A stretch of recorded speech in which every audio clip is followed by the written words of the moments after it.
Hello friends, कैसे हो आप सब। उम्मीद करता हूँ आप सब अच्छे होंगे। Welcome back to S creative group. आज दोस्तों हम टेबल कमांड सीखेंगे। टेबल कमांड को हम दो जगह से सिलेक्ट कर सकते हैं दोस्तों। सबसे पहली जगह कौन सी है, वो होते हैं हमारी एनोटेशन पैनल में। यहाँ पर एक ऑप्शन हो गया यहाँ पर, और सेकंड ऑप्शन होता है दोस्तों एनोटेट टैब होती है यहाँ पर। इसके अंदर जाएंगे, यहाँ आप देख रहे होगे ये रहा टेबल पैनल। ओके, तो हम टेबल कमांड को यहाँ से भी सिलेक्ट कर सकते हैं, और साथ में हम होम टैब के अंदर यहाँ से भी सिलेक्ट कर सकते हैं दोस्तों। तो मैं यहाँ पर इसको सिलेक्ट करता हूँ, तो आप देख रहे होगे यहाँ पर काफ़ी सारे ऑप्शंस आ गए हैं। तो जैसे डिफ़ॉल्ट ऑप्शन जो है दोस्तों वो क्या होते हैं, insert option, start from empty table, ये तो डिफ़ॉल्ट सिलेक्टेड रहता है। उसके बाद जो यहाँ पर ये है, ये होता है प्रीव्यू, कि हमारी टेबल कैसी दिखेगी। और उसके बाद यहाँ पर दो ऑप्शन है दोस्तों, स्पेसिफाई इंसर्शन पॉइंट और स्पेसिफाई विंडो। तो मैं यहाँ पर स्पेसिफाई इंसर्शन पॉइंट करता हूँ। तो जैसे देख रहे होगे आप यहाँ पर ये कॉलम पूछ रहा है कि कितने कॉलम चाहिए हमें। तो यहाँ पर मैं, अगर मुझे ज़्यादा कॉलम चाहिए तो मैं एक्स्ट्रा एंटर कर सकता हूँ, जैसे 8, और रो जितनी चाहिए, जैसे मान लिया ये भी मुझे 8 चाहिए। और उसके बाद कॉलम विड्थ आती है दोस्तों। ये जैसे एक्सेल में हम किसी भी सेल की विड्थ इंक्रीज करते हैं, वो ये है। जैसे विड्थ कौन सी होगी, जैसे ये हमारे कॉलम है तो इसकी विड्थ कि हमें कितनी चाहिए वो हम यहाँ पर एंटर कर सकते हैं। और हाइट, इस सेल की हाइट कितनी चाहिए हमें, और वो सेल की हाइट हम यहाँ पर एंटर कर सकते हैं। ओके, तो मैं अभी के लिए ये डिफ़ॉल्ट छोड़ता हूँ। यहाँ पर सेट सेल स्टाइल है दोस्तों। ये जैसे आप देख रहे होगे यहाँ पर पहले तो है टाइटल, उसके बाद हेडर हेडर हेडर, उसके बाद डाटा डाटा डाटा। और फर्स्ट रो में हमें डाटा चाहिए तो हम फर्स्ट रो में डाटा कर देंगे, तो यहाँ पर ये डाटा आ जाएगा दोस्तों। अगर सेकंड रो में हमें टाइटल चाहिए तो हम यहाँ पर टाइटल सेलेक्ट कर लेंगे, तो यहाँ पर टाइटल आ जाएगा दोस्तों। तो नॉर्मली हमारा सबसे ऊपर टाइटल होता है, उसके बाद हेडर होता है, ओके, और उसके बाद डाटा होता है। तो यहाँ पर मैं ओके करता हूँ, और फिर यहाँ पर एक क्लिक। तो आप देख रहे हो यहाँ पर ये टेबल ड्रा होगी। अब इसमें टाइटल में जो कुछ भी एंटर करना है वो हम यहाँ पर एंटर कर सकते हैं, जैसे SAS क्रिएटिव ग्रुप। उसके बाद ये एंटर करते ही हेडर की सेल के ऊपर चला जाएगा। जैसे मैं यहाँ पर सीरियल नंबर एंटर कर देता हूँ दोस्तों। उसके बाद एंटर करूँगा तो ये नीचे की तरफ जाएगा, 1, फिर 2, फिर 3, फिर 4, फिर 5। ओके, तो इस तरह से हम सेल के अंदर वैल्यू एंटर करते हैं। जैसे मुझे इस सेल के अंदर अगर वैल्यू एंटर करनी है तो मैं इसके ऊपर डबल क्लिक कर लूँगा, और फिर कोई भी वैल्यू एंटर करनी है वो हम यहाँ पर एंटर कर सकते हैं। ओके, अब जो सेकंड ऑप्शन है दोस्तों इसके अंदर, वो क्या था, स्पेसिफाई विंडो। इसमें और स्पेसिफाई इंसर्शन पॉइंट में क्या डिफरेंस है, जैसे मैं इसको सिलेक्ट करता हूँ और यहाँ पर आप देख रहे होगे कॉलम विड्थ ऑटो हो गई और डाटा रो भी ऑटो हो गई। ओके, तो मैं यहाँ पर ओके करता हूँ, और उसके बाद जैसे मैं एक क्लिक यहाँ पर करता हूँ, स्पेसिफाई फर्स्ट कॉर्नर यहाँ पे कर देता हूँ, और उसके बाद जैसे हम कर्सर को राइट की तरफ मूव करते हैं तो ये कॉलम्स की विड्थ इंक्रीज कर रहा है। कॉलम हमारे डिफॉल्ट है 8, मगर ये कॉलम की विड्थ इंक्रीज कर रहा है दोस्तों। और नीचे की तरफ अगर कर रहे हैं तो ये क्या कर रहा है, रो इंक्रीज कर रहा है। रो की जो लाइंस है वो इंक्रीज कर रहा है, ना कि हाइट, क्योंकि हाइट हमारी फिक्स है उसके अंदर। ओके, तो मैं यहाँ पर ये क्लिक करता हूँ, जैसे एस्केप करता हूँ, दोबारा ये टेबल कमांड लेता हूँ। तो एग्जांपल के लिए जैसे मैं यहाँ पर एक बार साइड में कर लेता हूँ इसको, तो आप देख रहे होगे स्पेसिफाई इंसर्शन पॉइंट में क्या था, ये चारों ऑप्शन ऑन थे। तो मैं यहाँ पर स्पेसिफाई विंडो करता हूँ, तो आप देख रहे होगे यहाँ पर कॉलम ऑन है, यानी कि कॉलम की जो वैल्यू हमने एंटर की है ये वही डिफॉल्ट रखेगा। और कॉलम विड्थ जो है वो ऑटो ले लेगा, यानी कि जो कॉलम की विड्थ ये वाली है इसको ये अपने आप एडजस्ट करेगा। सेकंड पॉइंट हम जहाँ पर पुट करेंगे उसके अकॉर्डिंग ये कॉलम की विड्थ इंक्रीज कर देगा।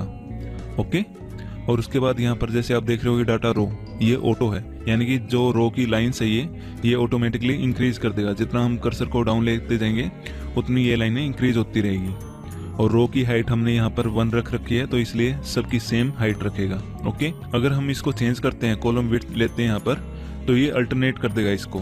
कॉलम को तो कर देगा ऑटो कि कॉलम अपने आप इंक्रीज हो जाएंगे, और जो कॉलम की विड्थ है वो फिक्स रखेगा। जैसे रो की हाइट फिक्स रखी थी वैसे ही कॉलम की विड्थ भी फिक्स रखेगा। ओके, जैसे मैं यहाँ पर ओके करता हूँ और फिर बाद में क्लिक करता हूँ एक यहाँ पर, तो आप देख रहे होगे यहाँ पर जैसे जैसे मैं राइट में कर्सर को मूव कर रहा हूँ ये कॉलम के नंबर्स इंक्रीज कर रहा है दोस्तों। ओके, तो मैं यहाँ पर ये क्लिक, तो 1 2 3 कॉलम्स इसने जनरेट कर दिए। ओके फ्रेंड्स, तो इस तरह से ये ऑप्शन यूज करते हैं दोस्तों इसके अंदर। ओके, अब इसके अंदर नेक्स्ट पॉइंट क्या देख रहे हो दोस्तों, फ्रॉम ए डाटा लिंक, इसके ऊपर सेलेक्ट करते हैं, और फिर बाद में यहाँ पर क्या आया हुआ है, नो डाटा लिंक फाउंड। और यहाँ पर है launch the data link manager. अगर इसको ड्रॉप डाउन के ऊपर क्लिक करेंगे तो ये भी सेम ऑप्शन है दोस्तों। तो मैं यहाँ पर ये क्लिक करता हूँ। इसमें क्या होगा, जैसे हमने कोई एक्सेल की फाइल बना रखी है बार, जैसे मैंने ये फाइल बना रखी है एक्सेल के अंदर और ये मैंने सेव कर रखी है कहीं पर भी, तो अगर मुझे ये टेबल अगर ऑटोकैड के अंदर इंसर्ट करनी है तो वो मैं यहाँ से इंसर्ट कर सकता हूँ दोस्तों। ओके, तो इसके लिए क्या करेंगे, create a new Excel data link. यहाँ पर मैं सैंपल नाम एंटर कर देता हूँ और फिर ओके। तो फिर ये क्या पूछेगा, ब्राउज फॉर फाइल, यानी फाइल का पाथ पूछेगा ये। तो मैं यहाँ पर इसके ऊपर क्लिक करता हूँ, इस बटन के ऊपर, और यहाँ पर टेबल और ये ओपन। तो इसने ये फाइल सेलेक्ट कर ली दोस्तों। ओके, और फिर लिंक एंटायर सीट, और हमें कोई स्पेसिफिक रेंज अगर एंटर करनी है तो यहाँ पर लिंक स्पेसिफिक रेंज भी एंटर कर सकते हैं। जैसे A1 फिर डबल डॉट M9 दे रखा है, वो क्या है, जैसे मुझे अगर यहाँ से लेके यहाँ तक अगर एंटर करनी है वैल्यू सिर्फ ऑटोकैड के अंदर, यानी कि ये कॉलम पूरा हमें एंटर करके दिखाना है ऑटोकैड के अंदर, तो हम क्या करेंगे, जैसे F कॉलम तो ये हो गया, रो कौन सी है 5, तो F5 से लेके F10 तक, तो F5 to F10 हम रेंज दे देंगे वहाँ पर। ओके, तो यहाँ पर मैं ओके कर देता हूँ और उसके बाद यहाँ पर भी मैं ओके, और जैसे आप देख रहे होगे यहाँ पर ये प्रीव्यू दिखाने लग गया है। यहाँ पर फिर से मैं ओके करता हूँ और फिर यहाँ पर ये क्लिक, तो आप देख रहे होगे जो मैंने वहाँ पर टेबल ड्रा कर रखी थी वो एज इट इज ऑटोकैड के अंदर इंसर्ट होगी दोस्तों। ओके, इस टेबल का क्या फ़ायदा दोस्तों, जैसे मैं यहाँ पर कोई चेंज करता हूँ, जैसे मैं यहाँ पर ये USB दे देता हूँ 20, और फिर जैसे आप देख रहे हो यहाँ पर ये वैल्यू चेंज हो गई, और इसको मैं कर देता हूँ सेव, और फिर ये मिनिमाइज। तो जैसे यहाँ पर ये टेबल है, आप देख रहे हो यहाँ पर कोई अपडेट नहीं हुई है, मैंने यहाँ पर वैल्यू क्या दी थी 20 और यहाँ पर 5000 हो गया था, मगर यहाँ पर सेम है एज ओल्ड की तरह। अगर हमें इसको चेंज करना है तो उसके लिए क्या करते हैं, पूरे को सिलेक्ट करेंगे, फिर राइट क्लिक, फिर अपडेट टेबल डाटा लिंक, इसके ऊपर क्लिक करेंगे। तो यहाँ पर ये क्लिक करते ही थोड़ा टाइम लेगा, मगर उसके बाद ये इस वैल्यू को चेंज कर देगा according to this sheet. Okay friends, तो इस तरह से हम कोई भी एक्सेल की टेबल है वो इसके अंदर इंसर्ट कर सकते हैं। ओके, जैसे यहाँ पर मैं इस टेबल को डिलीट कर देता हूँ, इसको भी मैं डिलीट कर देता हूँ। जैसे मैं इस सेल को क्लिक करता हूँ यहाँ पर, तो आप यहाँ पर देख रहे हो ऊपर की तरफ काफ़ी सारे नए ऑप्शन आ गए। सबसे पहला ऑप्शन क्या है दोस्तों, यहाँ पर रो पैनल बना हुआ है। इसके अंदर क्या है कि insert above, insert below, delete row, ये हमारी कोई भी नई रो इंसर्ट कर देगी। अगर मुझे सीरियल नंबर के नीचे की तरफ एक रो चाहिए नई, तो मैं यहाँ पर इंसर्ट बिलो कर देता हूँ दोस्तों, तो यहाँ पर एक नई रो बन जाएगी। ओके, और ऊपर की तरफ चाहिए तो यहाँ पर इंसर्ट अबव, और मुझे कोई रो अगर डिलीट करनी है पूरी यहाँ पर डिलीट रो। ओके, अब ऐसे ही सेम टू सेम क्या है दोस्तों, हम कॉलम भी इंसर्ट कर सकते हैं। इस तरफ अगर मुझे एक कॉलम चाहिए इसके लेफ्ट साइड में, तो मैं यहाँ पर इंसर्ट लेफ्ट कर देता हूँ, ये कॉलम का पैनल है, यहाँ पर मैं इंसर्ट लेफ्ट करता हूँ, तो यहाँ पर देख रहे हो आप नया कॉलम ड्रा हो गया। ओके, और उसके बाद इंसर्ट राइट कॉलम, यानी कि राइट साइड में एक कॉलम इंसर्ट कर देगा। अगर कोई भी कॉलम हमें डिलीट करना है तो हम उसको सिलेक्ट करेंगे और फिर डिलीट कॉलम। ओके, ये पूरा कॉलम और रो इंसर्ट हो रहे हैं दोस्तों, ना कि सेल। सेल सिर्फ क्या होता है, सिंगल एक बॉक्स। ओके, और अब नेक्स्ट ऑप्शन क्या है दोस्तों, मर्ज। मगर यहाँ पर ये सब के सब डिसेबल हो रखे हैं। वो किस लिए दोस्तों, क्योंकि मर्ज सेल का मतलब है दो सेल को एक साथ जोड़ना। ओके, तो जैसे मैं यहाँ पर ये क्लिक करता हूँ और एक सेल और सिलेक्ट कर लेता हूँ, शिफ्ट प्रेस रखता हूँ और एक लेफ्ट क्लिक करता हूँ यहाँ पर, तो यहाँ पर देख रहे होगे आप दो मैंने सेल सिलेक्ट किए, तो यहाँ पर मर्ज सेल का ऑप्शन ऑन हो गया। यहाँ पर मर्ज ऑल कर लेते हैं, तो यहाँ पर ये क्या करेगा, दो सेल को एक साथ जोड़ देगा। ओके, और उसके बाद जैसे मैं यहाँ पर दोबारा क्लिक करता हूँ तो आप देख रहे होगे सेकंड वाला ऑप्शन भी ऑन हो गया है। ये क्या करेगा, वापस ही उन सेल को अनमर्ज कर देगा, वापस ही तोड़ देगा अलग अलग सेल में। ओके, अब नेक्स्ट क्या है, नेक्स्ट मैं जैसे यहाँ पर ये कॉलम सेलेक्ट करता हूँ और यहाँ पर अलाइनमेंट, तो जैसे आप देख रहे होगे ये वर्ड जो है ये साइड की तरफ है, राइट साइड की तरफ टॉप राइट में है। अगर मुझे इनको सेंटर में करना है तो क्या करेंगे, मिडल सेंटर, ये वाला ऑप्शन यहाँ पर है मिडल सेंटर।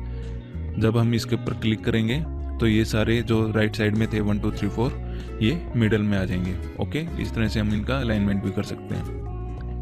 मैच सेल यानी कि एक सेल की प्रॉपर्टी दूसरे सेल में डालने के लिए यूज होती है। जैसे मैं यहाँ पर ये सेलेक्ट करता हूँ, अब यहाँ पर मैं इस सेल का कलर भी दे सकता हूँ, जैसे मैंने ये कलर दे दिया। अब आता है मैच सेल, जैसे मैं इस सेल को सिलेक्ट कर लेता हूँ, फिर मैच सेल, फिर ये क्या पूछ रहा है, सिलेक्ट डेस्टिनेशन सेल। जैसे इस सेल को क्लिक करके मैंने मैच सेल के ऊपर क्लिक किया तो ये क्या करेगा, इस सेल की प्रॉपर्टी पिक कर लेगा। अब जैसे मुझे इस सेल के ऊपर ये प्रॉपर्टी अप्लाई करनी है तो मैं इस सेल को सिलेक्ट करता हूँ, तो आप देख रहे होगे जो प्रॉपर्टी इसके ऊपर लगी हुई थी वो सेम टू सेम इसके ऊपर अप्लाई होगी। ओके फ्रेंड्स, ये एडिट बॉर्डर कि हम इसके बॉर्डर वगैरह को भी चेंज कर सकते हैं, थिक वगैरह या लाइन टाइप में अलग भी दे सकते हैं बाई लेयर। तो हम इनके बॉक्सेस को डैश डैश में भी कन्वर्ट कर सकते हैं या कुछ भी। ओके, यहाँ से हम इनकी बॉर्डर की प्रॉपर्टी चेंज कर सकते हैं दोस्तों। यहाँ पर मैं ओके करता हूँ। अब नेक्स्ट क्या आता है दोस्तों, सेल लॉकिंग। जैसे मैं यहाँ पर ये सेल है सीरियल नंबर का, ये फिक्स है, मुझे इसमें कोई चेंज नहीं करना, तो मैं यहाँ पर इसको कंटेंट लॉक भी कर सकता हूँ। उसमें क्या होगा दोस्तों, अब जैसे डबल क्लिक करूँगा तो इसके अंदर कोई चेंज नहीं हो सकता। ओके, तो आप देख रहे होगे यहाँ पर ये लॉक का आइकन भी आ गया इसके ऊपर यहाँ पर, तो इसने क्या किया, सेल को लॉक कर दिया। वापस सिलेक्ट करूँगा, अनलॉक भी कर सकता हूँ इसको। ओके, तो इस तरह से सेल लॉकिंग का यूज़ करते हैं हम। डाटा फॉर्मेट ये वैसे ही है जैसे हम एक्सेल के अंदर यूज़ करते हैं। अगर हमारी कहीं पे करेंसी है तो करेंसी के हिसाब से भी यूज़ कर सकते हैं, करेंसी भी डाल सकते हैं। यहाँ पर डेट है तो डेट डाल देंगे, अगर टेक्स्ट है तो टेक्स्ट डाल देंगे। ओके, ये सब वही फार्मूले हैं जो एक्सेल के अंदर हम यूज़ करते हैं। सम, एवरेज, काउंट, सेल इक्वेशन और लिंक सेल भी, जैसे एक सेल को दूसरे सेल के साथ लिंक करना। अगर आपने एक्सेल पढ़ा हुआ है, एमएस ऑफिस पढ़ा हुआ बेसिक, तो आपको ये समझ में आ जाएगा इजीली।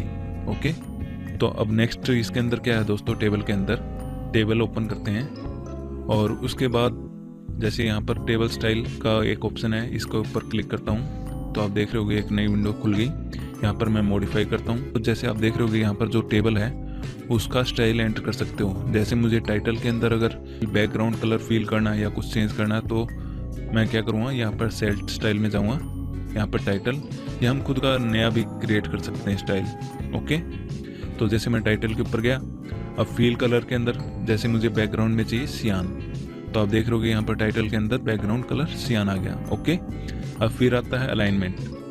अलाइनमेंट की हमें कहाँ पर चाहिए, टॉप लेफ्ट में चाहिए तो टाइटल टॉप लेफ्ट में चला जाएगा, और मिडल में चाहिए तो मिडल में आ जाएगा। ओके, ऐसे ही हम हेडर का भी कर सकते हैं चेंज। हेडर के ऊपर जाएंगे और फिर बाद में यहाँ पर ब्लू कर लेंगे तो हेडर का बैकग्राउंड कलर ब्लू हो गया। ओके, यहाँ पर हम जनरल में फॉर्मेट है इसका कि फॉर्मेट कैसा चाहिए, एंगल में चाहिए, करेंसी में चाहिए, डेट में चाहिए, जैसा भी एक्सेल टाइप में वैसे ही। ओके, ये हॉरिजॉन्टल मार्जिन होते हैं इसके। यहाँ पर ऑप्शन होता है टेक्स्ट का कि इसके अंदर हमें टेक्स्ट का जो डिज़ाइन है वो कैसा चाहिए।